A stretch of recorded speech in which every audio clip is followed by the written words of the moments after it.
Hello! Welcome to the Nowman Show. I am Nowman, the superhero of the present moment.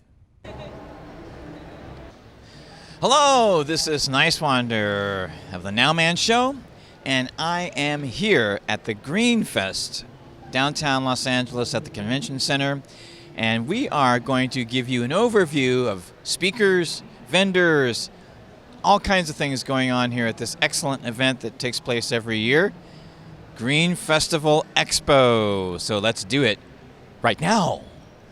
I am here at the Green Fest with climate scientist from NASA, JPL, Erica Potest.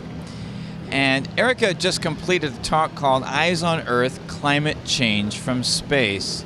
Erica, as a scientist, what is your focus at JPL NASA?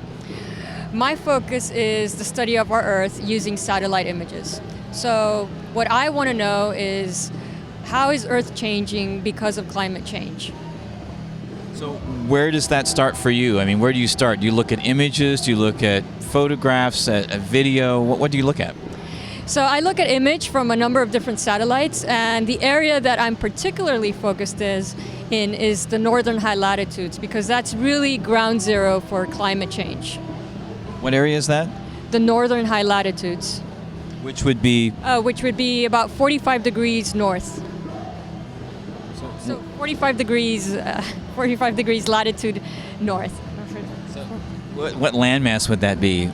All right, so that would cover areas like Alaska, Canada, Russia, Eurasia. So what are you seeing when you look at that area? One of the things that I've been focused on is looking at the growing season length. So that's the time period that vegetation grows. And with increasing temperatures, we're seeing that the vegetation has a longer time period to grow. This growing season length is getting longer. And in a way, you'd think that's a good thing, right? Because trees absorb carbon dioxide, so the longer this growing season length is, the more time they have to absorb CO2. But in fact, that's not the case, because what we're seeing is snowpacks are thinner and there's less water in the surface. So by the end of summer, there's very little water in the surface, and the trees become water stressed, so they kind of just shut down and they stop. They just stop. They become, they stop exchanging, they stop growing, and there's a halt in that exchange of gases between the vegetation and the atmosphere. And another thing that we're seeing is that there are more and more days of very extreme temperatures, and trees are cold weather adapted in those latitudes. So you hit them with a number of days of just really above average temperatures, and they become stressed and they just stop. So they stop growing and they start drying up? Is that what happens? Yeah, a lot of them just stop growing, and they can become so stressed that they die, or they just become weakened. And what we're seeing in the northern high latitudes is you have these weakened trees, and the next season they're weak. The growing season starts and they're already weak, and you have these beetle infestations. So you have a weak tree and you have these beetles coming around that will just kill the tree off. Now, do you ever go on location to study, or do you? Absolutely, yes. That's actually one of the exciting parts of my work is there's so many facets to being a scientist. I'm not only in the office looking at images and trying to figure things out, but I also go to the field and I collect data to understand on site what's going on. So what would be your prognosis of everything that you've seen, looking at satellite views and also being there in person? That things are changing very quickly in the northern high latitudes, in these areas, Alaska, Canada, Eurasia. And I was recently up in Alaska for a project, and I was up in the North Slope, so that's the tundra of Alaska. And this year, there were record fires. So fires up in the tundra used to be a rare event, but they're becoming more and more common. And the fear here is that these areas are underlain by permafrost. So permafrost are areas where the soil is frozen, and it's been frozen for hundreds, thousands of years, and they're reservoirs of carbon. So when you have a fire coming through, it degrades the permafrost, or it melts it, and there's a release of this stored carbon. It's released into the atmosphere. Are you finding that in the permafrost that there are areas where there's methane actually burning? There are areas, yes, and there are a couple of scientists that are particularly studying that. Yeah, so there's carbon in the form of CO2 and methane. Is that another major concern that scientists are looking at as well? Absolutely, yes, absolutely, because methane is a very potent greenhouse gas. So we really want to try to assess potentially what are the methane emissions from the Arctic in a changing world with a warming climate. I guess the next question would be, what can we do as well as educate ourselves, educate each other? What can we do?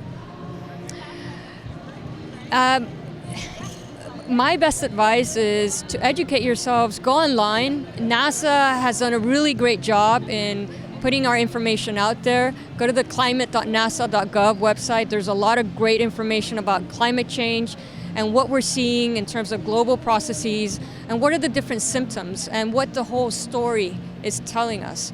And the whole story, it agrees, all of the symptoms agree to that things are changing. Thank you very much. Now, as far as the public goes, here in Pasadena was where the Nowman show is based out of, and also JPL and NASA. You have an open house. Is it once a year there? Absolutely, yeah. So it's a huge event. We have an open house once a year, and it's open to anyone that wants to come. So it's a really fabulous opportunity, even for someone like me. I've been a scientist there for about 8 years now, and I love going to open house because I get to learn about all of the other amazing things that are going on at JPL. And that includes like the Mars rover, which we've seen some amazing pictures, right, of Mars and Saturn, and what else is going on there in Pasadena? So JPL has reached all of the planets. Not physically, it hasn't put a rover in all of the planets, but it's been either with a rover or with a satellite to all of the planets in our solar system. So there's some amazing images coming from satellite like Cassini, for example, of Saturn, and you can see so much detail in the rings of Saturn's, and you can see amazing images of the moons of Saturn. And of course there's Mars with the Curiosity rover, and everything that we're seeing and we're learning about Mars through Curiosity, and there's also the opportunity that's still strong and going, amazing. It's been over a decade that it's been just rolling on the surface of Mars. So they're really great things, and there are other missions to Mars coming up in 2020. There's another one, so it's a lot of excitement. And also we'll be reaching Jupiter soon through a mission called Juno. So a lot of exciting stuff, not only in Earth science, but planetary science. That's fantastic. Erica, thank you very much. This is Niswander, and you're watching The Nowman Show.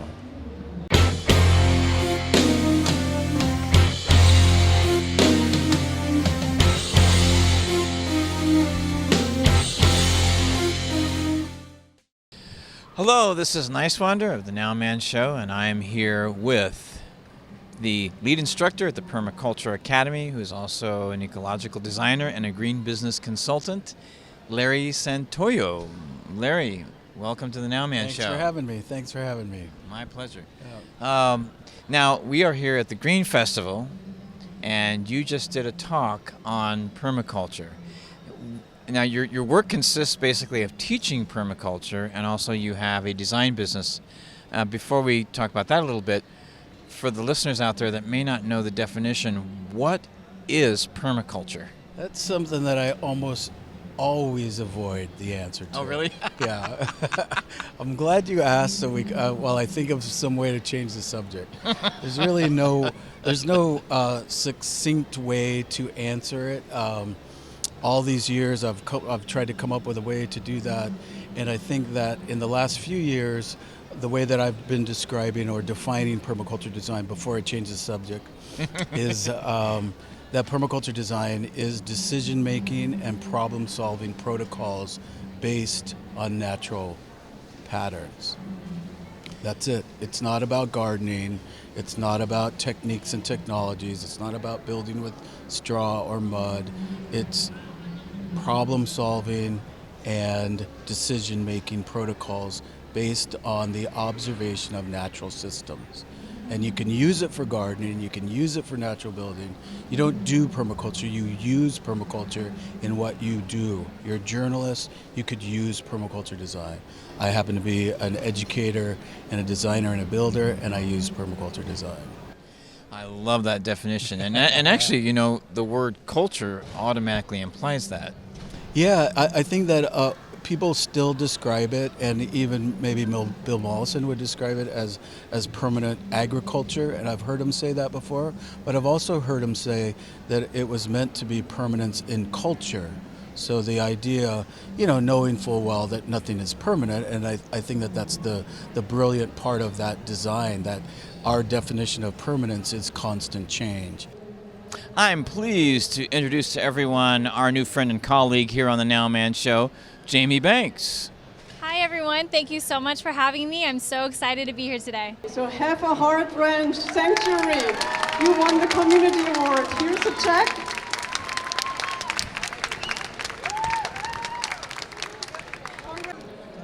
Hi, I'm Jamie Banks, reporting for the Nowman Show. I'm here with Lola, Victoria, and Elizabeth, the three founders of Have a Heart Ranch. You guys, thank you so much for being here today. How are you feeling? Shocked. Shocked because of the award you just won? Very surprised. There were some amazing nominees up there, all incredible foundations doing great stuff and really sweet people. We were sitting next to them all day and listening to them talk, and they were very passionate and sweet, and it was incredible. So they handed us a check, and here we are. So you just won $5,000. What are you going to do with that money? We're going to save lives.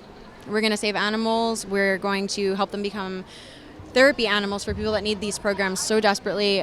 People that are battling life-threatening illnesses, veterans suffering from PTSD, people that have autism, learning disabilities, social anxiety. The horses help them overcome all of this.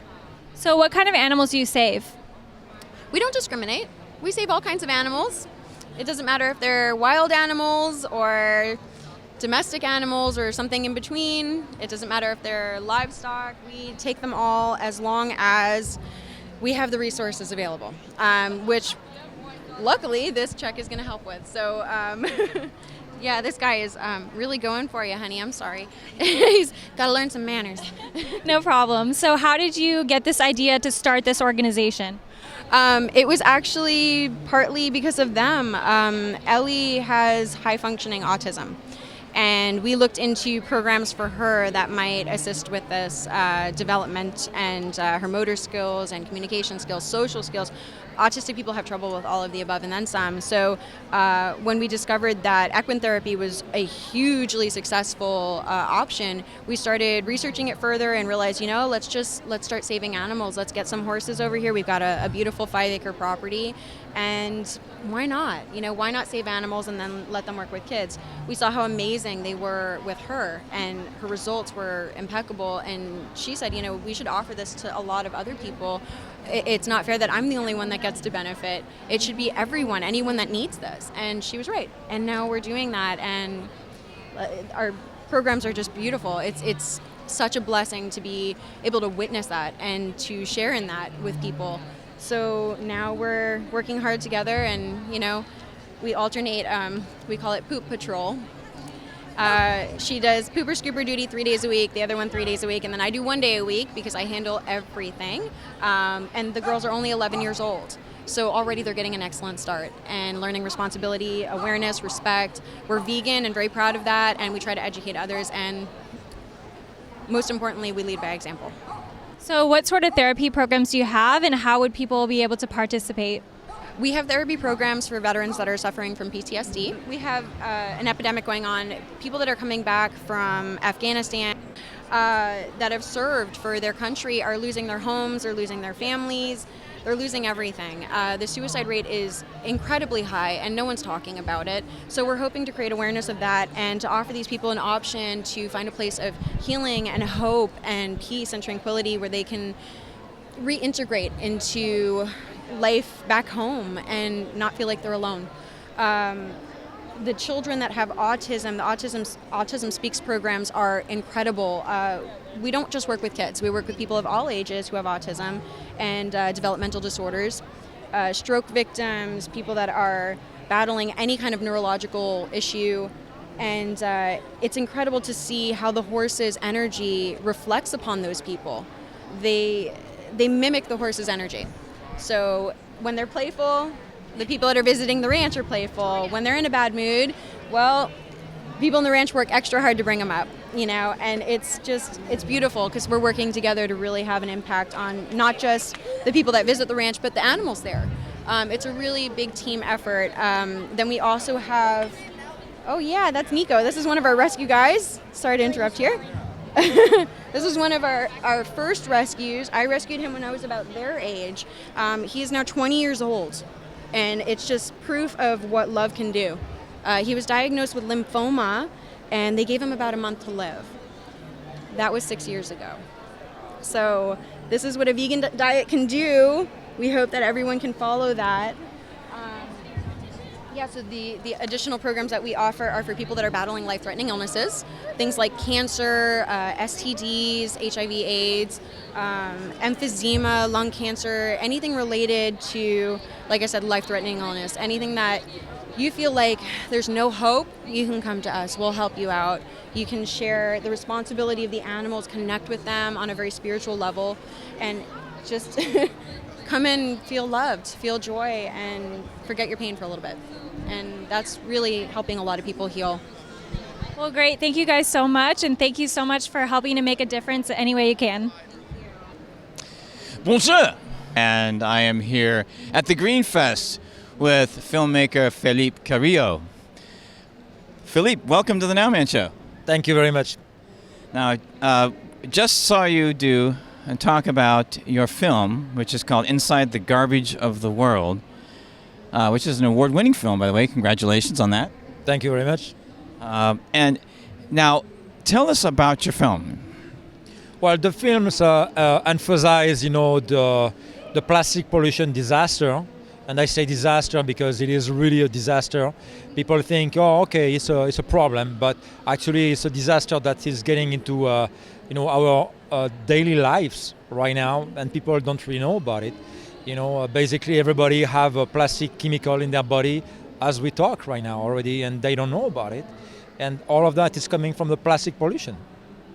And now your story is that you were in Ventura and you went to, actually, was it a beach in Oxnard? Yeah, the story started, I was walking with my wife on the beach, and then we find so much plastic, man. I was like, wow. I said to my wife, you know what, we have to pick the pieces. This is not okay. I mean, to have a dirty beach like this, it's not okay. So we even find a bag and start to put all the plastic in the bag, and in half an hour the bag was full of plastic.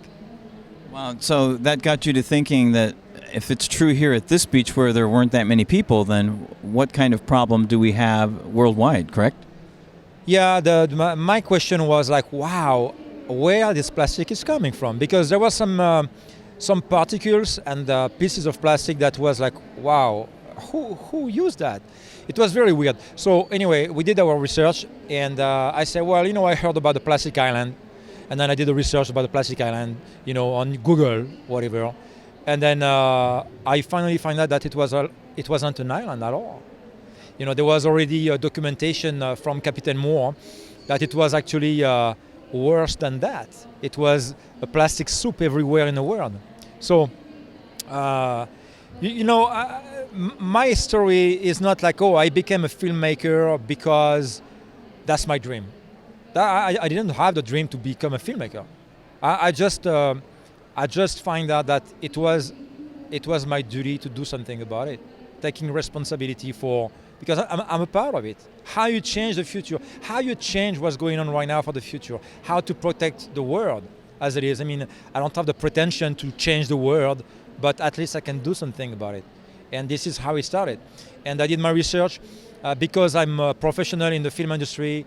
I was doing post-production as a sound engineer, and I did a lot of documentaries. So I kind of knew, how to do it, and I just did it. And put everything together, pay everything from my pocket, and just did the film with all the information to empower people. That's fantastic. Now, Al Galita, that's a research organization. Yeah. Did you work with them in the making of this film? Yeah, actually, I interviewed Captain Moore. Captain Moore have a boat, research boat. It's a catamaran, and he did multiple voyage in the middle of the Pacific patch, the plastic patch, the garbage patch. We call that the garbage patch, actually, in the middle of the Pacific. So he had a lot of data, and he's interviewed in the film, and he actually did some research at different years, and the increase was actually the major key component about what's going on right now. And the trend of the change is exponential. So the curve is exponential, meaning we are arriving at an oblivion point where everything is going to die if we don't do anything about it. It may be too late. That's what we don't know if we've reached a tipping point, or if we haven't, how soon that's coming. Yeah, I don't want to be pessimist. I'm not a pessimist at all. I believe we can still change what's going on. I believe in that. Otherwise, I will just what? Just stay home? Right, exactly. Wait for the end? No. I mean, if we have to die one way or another, I will be in the fight. Yes, I totally agree. How long did it take for you to put the film together and get it out there? And what's been happening? Obviously it's been film festivals and it's won an award. What is your goal from here, let's say, with the film? It took 1 year to make the film because I did it pretty much everything myself, 98%. But it's very hard. It's very hard to make people aware. It's very hard to say to your neighbor, hey, you know what? We are dying from plastic. And the guy say, it's like, whatever. So that's why I put the film together, in order for people to step by step get the information and becoming aware. I'm aware meaning, okay, wow, I get the information now. I'm empowered, and this is really the goal. Empowering people with the information like this, that can make a different choice, a better choice for them, a better choice for the kids, a better choice for the planet, for the future. So, now, where are you planning to take the film from here? You're working on another film, or? Yeah, I mean, the film right now, I'm working on the distribution deal. The film, need to have professional working on the distribution, let's say. In the same time, like this, I can focus on the next film. Next film is about radiation, all kind of radiation, including cell phone and Wi-Fi. But I'm intending to do another film next year about the health effect of plastic pollution. That's fantastic. So please keep us posted on what's going on, and we'll do a follow-up at some point. Awesome. Thank you so much, Philippe Carrillo. This is Niswander, and you're watching the Nowman Show here at Greenfest.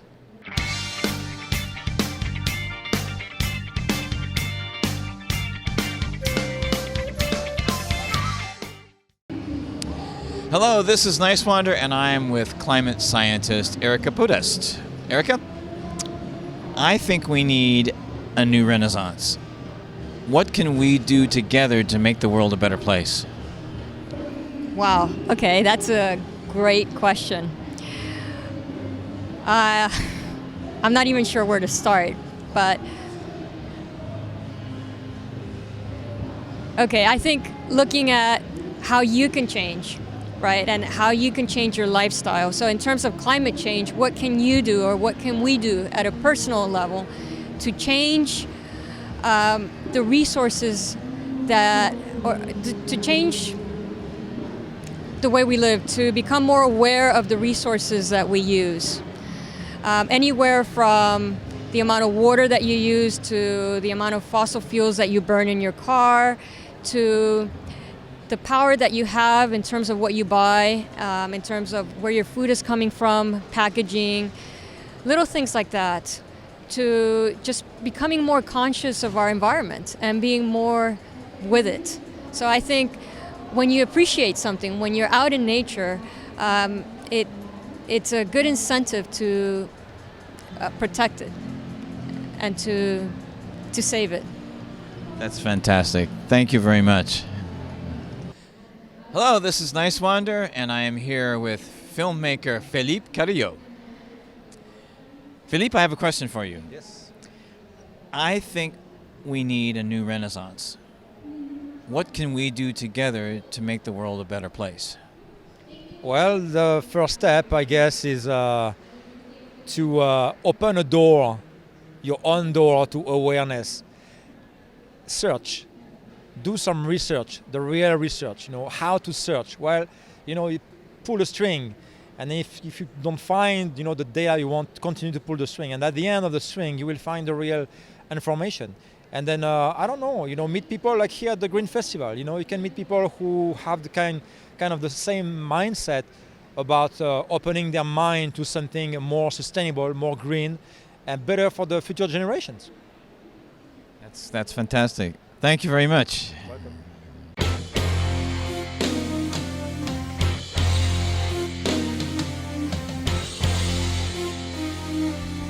Wow, this is fantastic.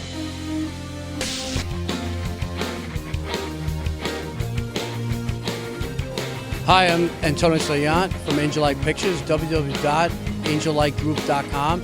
And whenever I'm in LA, I always check out the Nowman show. So may I try some cheese? Yes, please. We have almond cheese Okay. and we have rice cheese. So basically, this is a base of almond and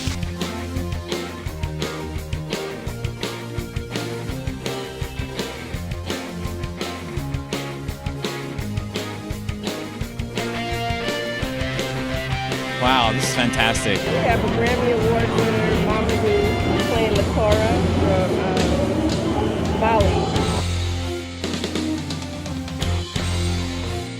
It's now. Let's do this. Wow, this is fantastic. The past is gone, the future is yet to come. It's now, right now. The present is here, the future is near, but it's right now. Being with you makes the party complete. So keep the body moving and show your happy feet. At the end of the night, when all is said and done, I wanna know I did the right thing.